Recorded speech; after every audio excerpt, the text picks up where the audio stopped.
ที่เล่าไปพี่ดอกเอ้ยว่าจะได้ออกไปหาน้องๆเพิ่นเพราะว่ามีเคสใหม่แน่พี่ดอกเอ้ย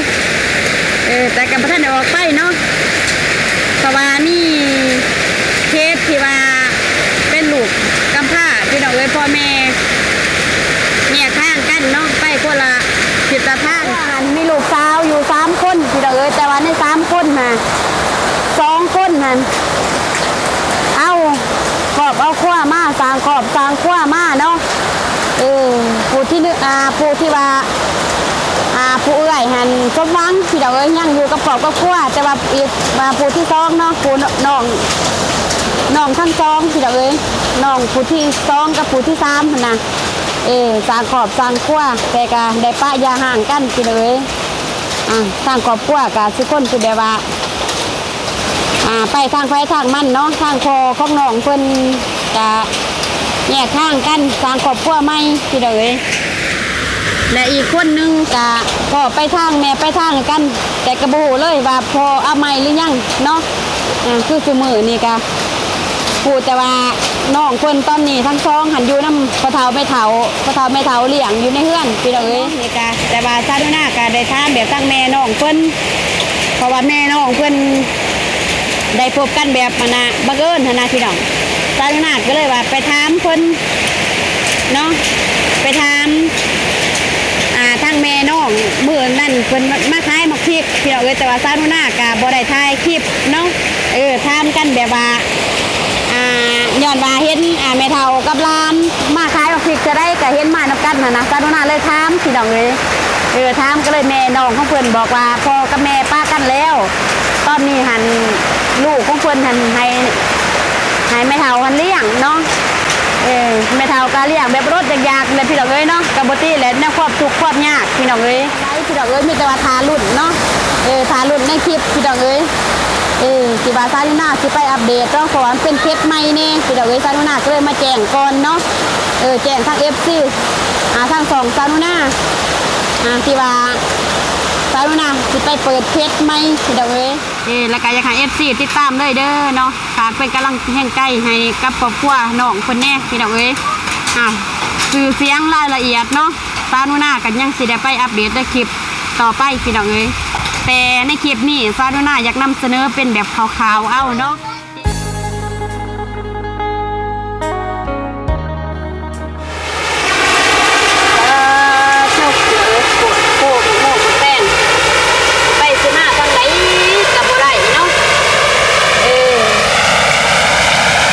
อารมณ์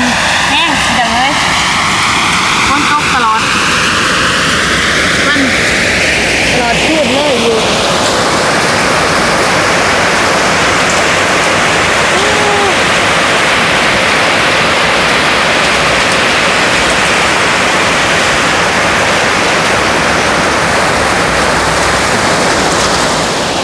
พายุพี่น้องอยากออกไปช่วยเหลือสังคมกระจอยออกซอยไปได้พี่น้อง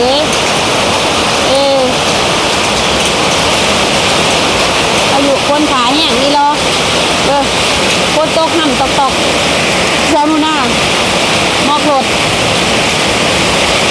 บ่มีมองสิจอดได้พี่น้องบ่มีพื้นที่เนาะ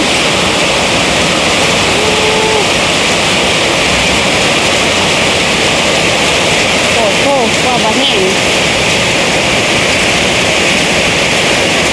แห้งว่า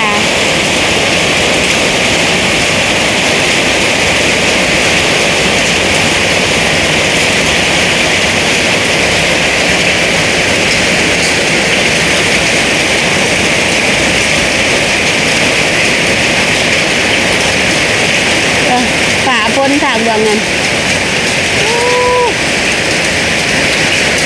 โทษแท้ฝนตกฝนลงเลยพี่น้องพายุเขาเนาะพายุเขาที่เล่าไปพี่น้องว่าจะได้ออกไปหาน้องๆเพิ่นเพราะว่ามีเคสใหม่แน่พี่น้องแต่กับท่านได้ออกไปเนาะเพราะว่ามีเคสที่ว่าเป็นลูกกำพร้าพี่น้องพ่อแม่เนี่ยข้างกันเนาะไปคนละจิตทางแบบเพ่ง เพิ่นว่าแล้วพี่น้องเอ้ยพอไปทางแม่ไปทางเนาะในครอบครัวหันมีลูกสาวอยู่3คนพี่น้องเอ้ยแต่ว่าใน3คนน่ะ2คนนั่นเอาครอบเอาครัวมาสร้างครอบสร้างครัวมาเนาะผู้ที่ผู้ที่ว่าผู้เอื้อยหันสมหวังพี่น้องเอ้ยยังอยู่กับครอบกับครัวแต่ว่าอีกผู้ที่2เนาะผู้น้องทั้ง2พี่น้องเอ้ยน้องผู้ที่2กับผู้ที่3หั่นน่ะสร้างครอบสร้างครัวแต่ก็ได้ปะยาห่างกันพี่น้องเอ้ยสร้างครอบครัวก็สิคนคือแบบว่าไปทางไฟทางมันเนาะทางคอของน้องเพิ่นจะแยกทางกันสร้างครอบครัวใหม่พี่น้องเอ้ยและอีกคนนึงก็พ่อไปทางแม่ไปทางกันแต่กระบูเลยว่าพอเอาใหม่หรือยังเนาะคือสมือนี่ก็พูดแต่ว่าน้องเพิ่นตอนนี้ทั้งสองหันอยู่น้ำพ่อเฒ่าแม่เฒ่าเลี้ยงอยู่ในเฮือนพี่น้องเอ้ยเลี้ยงแบบอดๆอยากๆนี่แหละเนาะเพราะว่าแม่เพิ่นก็ไปทำงานรับจ้างพี่น้องเอ้ย2-3 เดือนแล้วที่ว่าเพิ่นออกจากบ้านไปเนาะแบบว่าบ่ได้ติดต่อมาหั่นนะแต่ก็ยังบ่แน่ใจพี่น้องเอ้ยเพราะว่าบ่ทันได้ไปถามตัวจริงเนาะในทางบ้านน้องเพิ่นแล้วก็ครอบครัวน้องเพิ่นเพราะว่าได้ยินแบบข่าวๆเอาเนาะนี่ก็แต่ว่าซาดุนาก็ได้ถามแบบทางแม่น้องเพิ่นเพราะว่าแม่น้องเพิ่นได้พบกันแบบบังเอิญนะพี่น้องซาดุนาก็เลยว่าไปถามเพิ่นเนาะไปถามทางแม่น้องมื้อนั่นเพิ่นมาขายมักพริกพี่น้องเอ้ยแต่ว่าซาดุนาก็บ่ได้ถ่ายคลิปเนาะถามกันแบบว่าย้อนว่าเห็นแม่เฒ่ากับหลานมาขายมักพริกจะได้ก็เห็นมานับกันนะซาดุนาเลยถามพี่น้องเอ้ยถามก็เลยแม่น้องของเพิ่นบอกว่าพ่อกับแม่ป้ากันแล้วตอนนี้หันลูกของเพิ่นหันให้แม่เฒ่าหันเลี้ยงเนาะแม่เฒ่าก็เลี้ยงแบบรถยากๆเลยพี่น้องเอ้ยเนาะกับบตี้แหละเนี่ยความทุกข์ความยากพี่น้องเอ้ยน้อยความลำบากลำบนนี่แหละเนาะปลูกพริกปลูกเกลือพี่น้องเอ้ยกับพ่อหลวงพ่อร้ายเปิดบาทแต่กับพ่อได้มาขายดำ4-5 ทงหนึ่ง10,000พี่น้องเอ้ยพ่อได้ซื้อมักพริก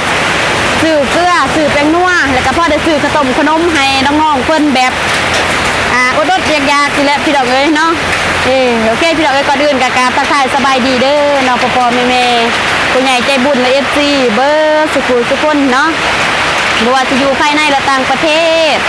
ก็ยินดีต้อนรับเข้าสู่สองสาวมื้อหน้าคือเก่าคือเดิมพี่น้องเอ้ยมื้อนี้เนาะกับภาพบรรยากาศท่ามกลางสายฝนพายุถล่มพี่น้องเอ้ยก็คือเห็นทำข่าวเนาะที่ว่าเพิ่นแจ้งเตือนมากพี่น้องเอ้ยว่าทาง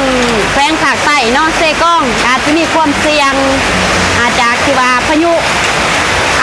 ไม่ซักบอกกันว่าพายุไม่ซักพี่น้องเอ้ยเกิดมาซาดุนาแกฮักกะหูกะเห็นน้องพายุเสมอนี่มีซื้อแต่ละซื้อพี่น้องเอ้ยแบบมีซื้อแปลกๆเนาะพี่น้องเอ้ยก็คือว่าพี่น้องเอ้ยผู้แลถ้าว่าฝนหยุดตกเนาะถ้าว่าท้องฟ้าสว่างมื้อใดจังสิได้เข้าไปหาทางครอบครัวน้องเพิ่นพี่น้องเอ้ยเพราะว่าตอนนี้ก็บ่ไกลพี่น้องเอ้ยก็อยู่แถว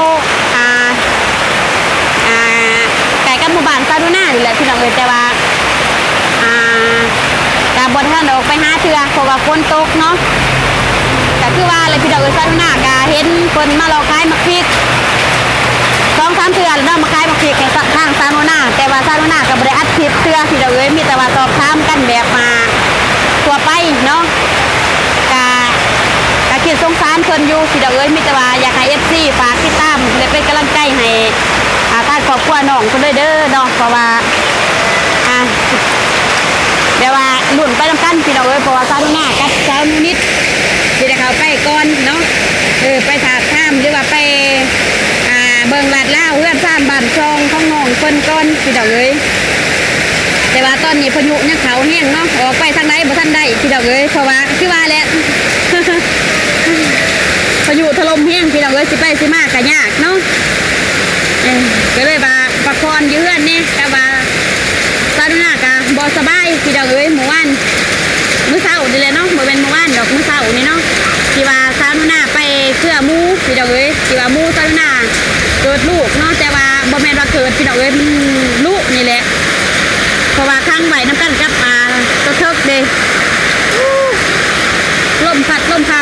พี่น้องเอ้ย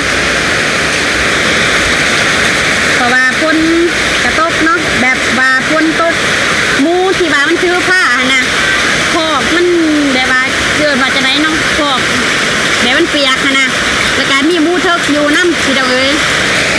นะที่แม่นเป็นเพราะแบบว่าหมูเทิกคนอยากผสมพันธุ์บ่เนาะก็เลยว่าเฮ็ดให้หมูซาดุน่าลูกพี่น้องเอ้ยซาดุน่าเริ่มไปตัดงามีมักมีนะงามักมีแล้วก็ลากมาพี่น้องเอ้ยลากมาแล้วจังไดบัดนี้เฮ็ดให้แอวซาดุน่าค่ะพี่น้องเอ็นพริกไปมากก็ยากคอยย่างคอยซ้ำไปซ้ำมาอยู่พี่น้องเอ้ยแต่ก็กินยาเนาะมื้อเช้ากินยาสลาเอาพี่น้องเอ้ยพอได้ให้มันบรรเทาความเจ็บปวดนะเอ็นพริกลบก็มีแต่ว่าอยากให้ FC ติดตามเคสใหม่น้ำเด้อเนาะว่าน้องทั้งสองคนนี้แบบเป็นลูกเป็นแบบว่าเอื้อยกับน้องนะเนื้อลังเดียวพี่น้องเอ้ยแต่ว่าเป็นไม่ห้างกระเสือลุ่มแหลวเนาะไม่ห้างแบบว่าหัวป้าทั้งสองแต่ทั้งสองเลยน้องคนหนึ่งพากันไปหับจ้างป้าลูกไว้อยู่ในเฮือนกับกระเถาแม่เถาพี่น้องเอ้ยหรือว่ากับอีแม่นี่แหละเนาะกับแม่เพราะว่าลูกคนอยู่กับแม่เด้บ่ได้ไหวน้ำพัวหันนะหรือรับซับซ้อนพี่น้องเอ้ยเพราะว่าสองสาวพี่น้องคนกะคือพัวจิ้มหรือจิ้มพัวกับบูแน่จริงพี่น้องเอ้ยอันนี้เนาะก็คือเพิ่นว่าเลยคนเฮาเนาะเกิดมาถ้ามีขอบมีขั้วแล้วกับบุ้ยไพ่ดอกเนาะสิว่าสิอยากผัดผักจากขอบจากขั้วไปพี่น้องเอ้ยสิมีประเด็นหรือว่าอาจสิมีปัญหาใดปัญหาหนึ่งเนาะสิพาให้พ่อแม่พี่น้องเอ้ย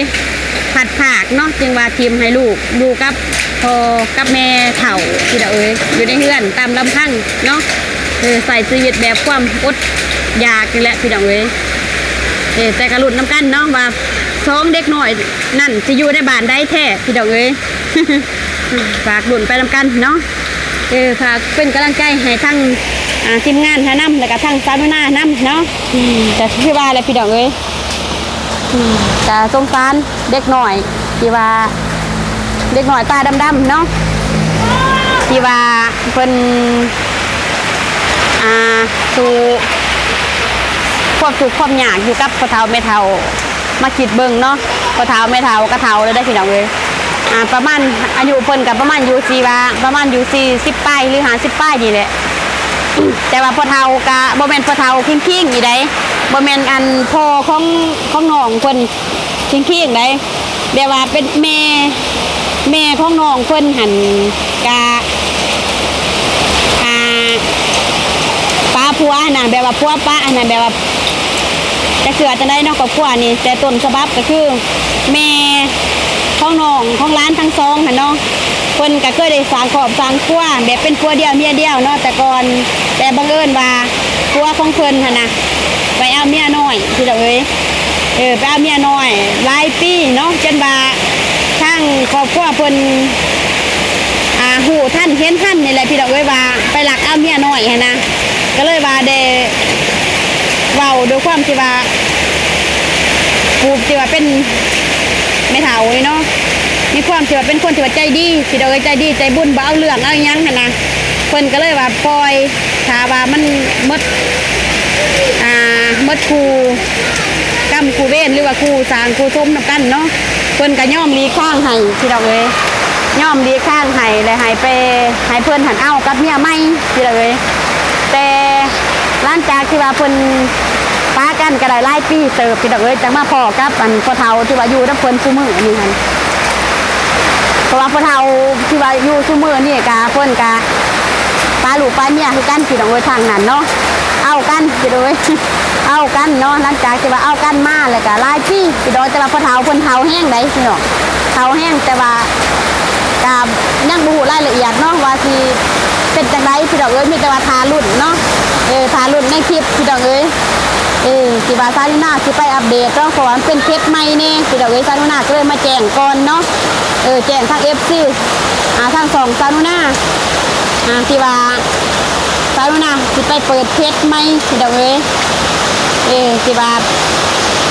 มีเด็กกำพร้า2 คนเนาะ ผู้เป็นน้องนี่ได้ลูกผู้ชายพี่น้องเอ้ยผู้น้องหลานนี่แต่ว่าผู้เป็นเอื้อยนี่เป็นที่ว่าได้ลูกผู้หญิงแต่ทั้งสองได้ให้นำแม่เฒ่าแหละที่มาที่ไปก็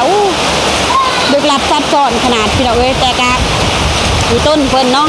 เพิ่นก็สู้ด้วยความทุกข์ยากลำบากพี่น้องเอ้ยเลี้ยงลูกเลี้ยงหลานกับผัวใหม่พี่น้องเอ้ยผัวของแม่เฒ่าเนาะแต่ว่าเพิ่นแบบว่าคันสิว่าลุ่มแล้วก็เป็นคนที่ว่าจิตใจดีนะพี่น้องคิดอีต้นลูกอีต้นหลานนี่แหละบ่มีผู้เลี้ยงผู้เกื้อเนาะย้อนว่าความทุกข์ความยากจึงตัดสินใจให้ลูกสาวทั้งสองไปทำงานพี่น้องเอ้ยแต่อีกบุคคลหนึ่งก็ไปทำงานอยู่แถวแข้งเฮาเองนี่แหละเนาะแถวประเทศลาวเฮาเองนี่พี่น้องเอ้ยแต่ว่าอีกคนนี่เพิ่นสิได้ข้ามพังไปเนาะลูกสาวหลาเพิ่นนี่สิได้ข้ามพังไปเฮ็ดเวียกอยู่ประเทศไทยพี่น้องเอ้ยเนาะแต่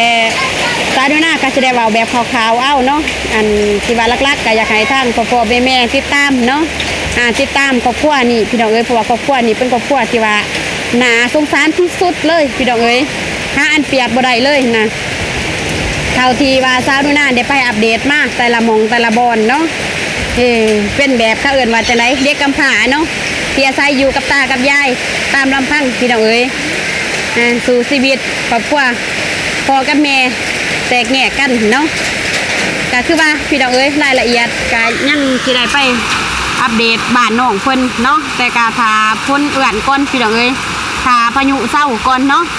เพราะว่าช่วงนี้เป็นช่วงที่ว่าพายุถล่มแห้งพี่น้องเอ๋ย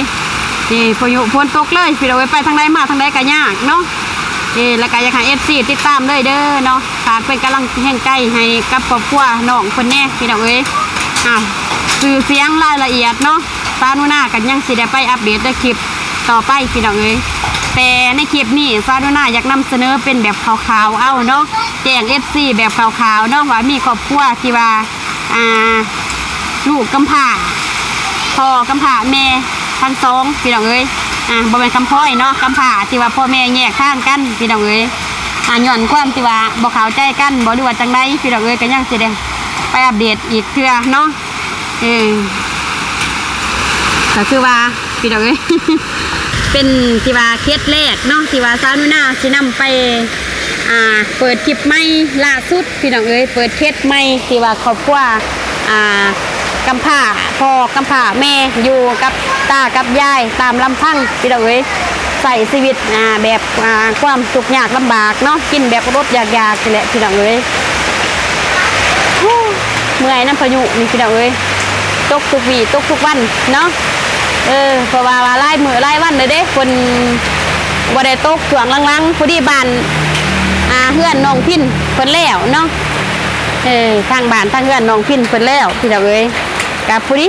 ฝนพายุเขาเลยพี่น้องเอ้ยจะไปอัปเดตต่อกับใส่ความลำบากยากเนาะเพราะว่าเส้นทางเข้าบ้านน้องเพิ่นก็เป็นทางที่แบบว่าลาดย่างอยู่แต่ว่ามันเป็นลาดย่างที่ว่าเพ่พังเลยพี่น้องเอ้ยออกเป็นแบบดินแดงจังซี่เนาะเวลาที่ว่าฝนตกฝนลิ้นลายก็แบบทางมันอยากมืนอยากเจือกนะสาธุนากับนูนิดกับโบกาเสียงที่ว่าสิขับรถเข้าไปแบบว่ามีแต่ว่าอาศัยว่าถ้าอายบ่าวน้องเพิ่นมาตอนใดก็แม่นได้เข้าไปนำอายบ่าวน้องเพิ่นตอนนั้นเนาะเพิ่งบารมีอายบ่าวน้องเพิ่นช่วงนี้พี่น้องเอ้ย เพราะว่าเป็นช่วงฤดูฝนแน่เนาะกะกินหอนทางน้องๆเพิ่นได้เห็น FC กะทักมาหลายคนเนาะที่ว่าสาธุนาเอ้ยเพิ่นว่าบ้านน้องพินแล้วบ้านน้องจันทนาแล้วก็ให้มันไปอัปเดตนำเด้อเพิ่นว่าไปอัปเดตไปทำข่าวทางน้องเพิ่นสาธุนากะยินดีเนาะถ้ามีโอกาสได้ไปแวะไปย่ามก็จะได้ไปหาทางน้องเพิ่นเนาะเพราะว่ายังจะได้เที่ยวไปทางบ้านน้องบัววัน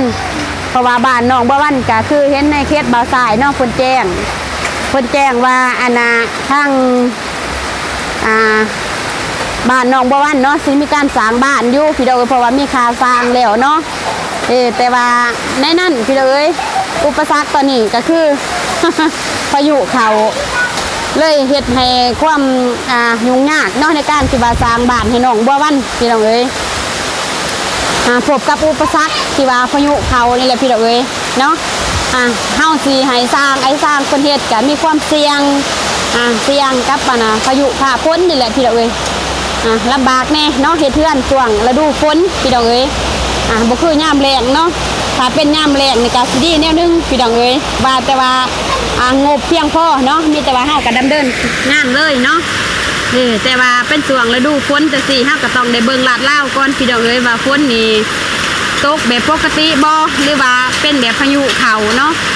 ถ้าเป็นแบบพายุเข้านี่ก็อยากเสี่ยงพี่น้องเอ้ยเพราะว่าถ้าพายุเข้าแล้วมันสิตกหมดมือเลยเนาะตกหมดมือพร้อมทั้งมีลมมีหยังสามารถเห็นละพี่น้องเอ้ยฟ้าให้แบบสถานที่บ้านเรือนของน้องบ่วันเพิ่นก็มีน้ำไหลน้ำอ่างนะพี่น้องก็เลยว่าพบความยุ่งยากในการที่ว่าสร้างบ้านน้องบัววันพี่น้องเอ้ยก็อยากแจ้ง FC ในเขตนี้เลยเนาะจักหน่อยทาง FC หรือว่าผู้ใหญ่ใจบุญว่าคือว่าบ่เห็นทางสาวนูน่าแล้วก็ทางทีมงานเขาไปหาทางน้องบัววันก็อยากเข้าไปอยู่พี่น้องเอ้ยแต่ว่าก็คือว่าแหละพบความยุ่งยากเนาะนำพายุนี่แหละพี่น้องเอ้ยถ้าตกธรรมดาคือแต่ก่อนเนาะทีมงานเฮาก็ยังเข้าไปได้พี่น้องเอ้ยแต่นี้มันเป็นแบบพายุฝนผ่ากระนำเลยเนาะตกแต่เช้าจนหอดค่ำพี่น้องเอ้ยมื้อนี้ล่าสุดคือมื้อนี้พี่น้องเอ้ยมื้อนี้สิตกแห้งกว่าปกติพี่น้องเอ้ยเพราะว่าเพิ่นสิมีแบบว่าเนี่ยทั้งฝนแล้วก็ทั้งลมผสมผสานกันมานะก็เลยเฮ็ดให้ล่าช้าเนาะในการที่ว่าสร้างบ้านน้องบัววันพี่น้องเอ้ยโอ้ประโยคเนาะโคตรโคบักโม่บักแป้งพี่น้องเอ้ยเฮ็ดยังทำยังแต่บ่เป็นเนาะ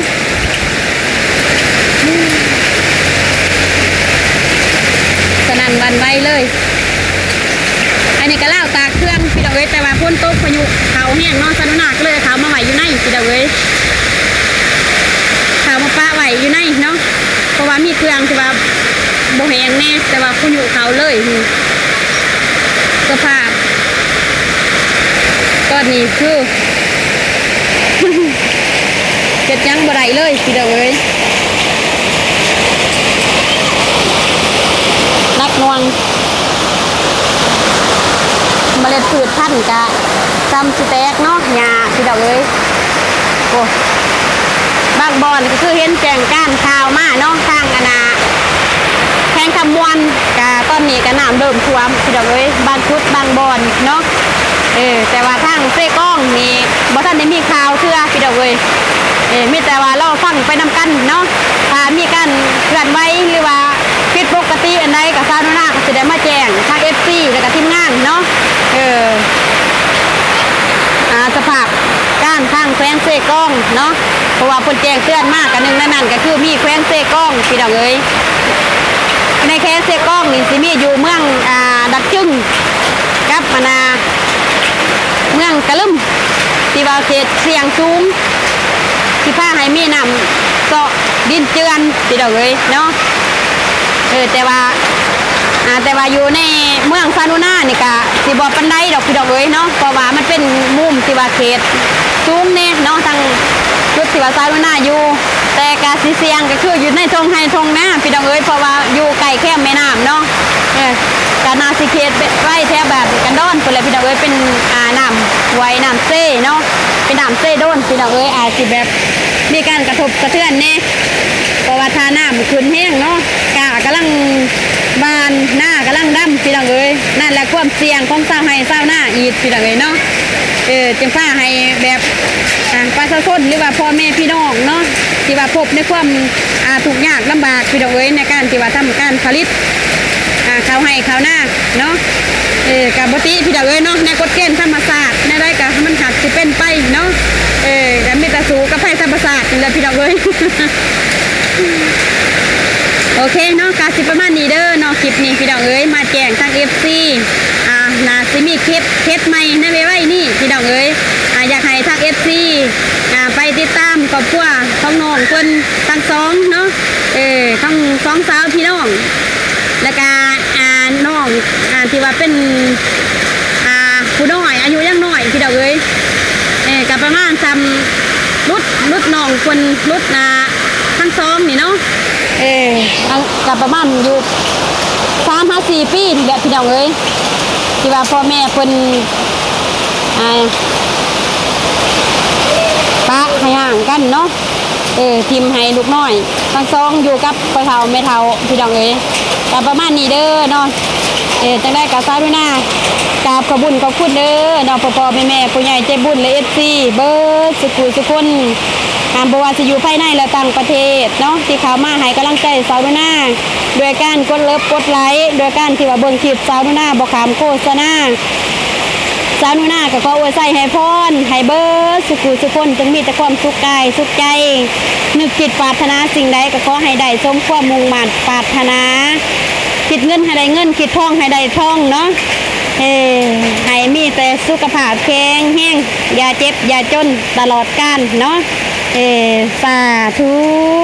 โอเคพี่น้องเอ้ยสลักคลิปนี้เนาะสาธุนากาสิจบคลิปไปพร้อมๆกับบรรยากาศฝนตกดินเลยเด้อเนาะพอๆกันคลิปต่อไปพี่น้องเอ้ยสลักคลิปนี้สาธุนาขอกล่าวคำว่าสบายดีบ๊ายบาย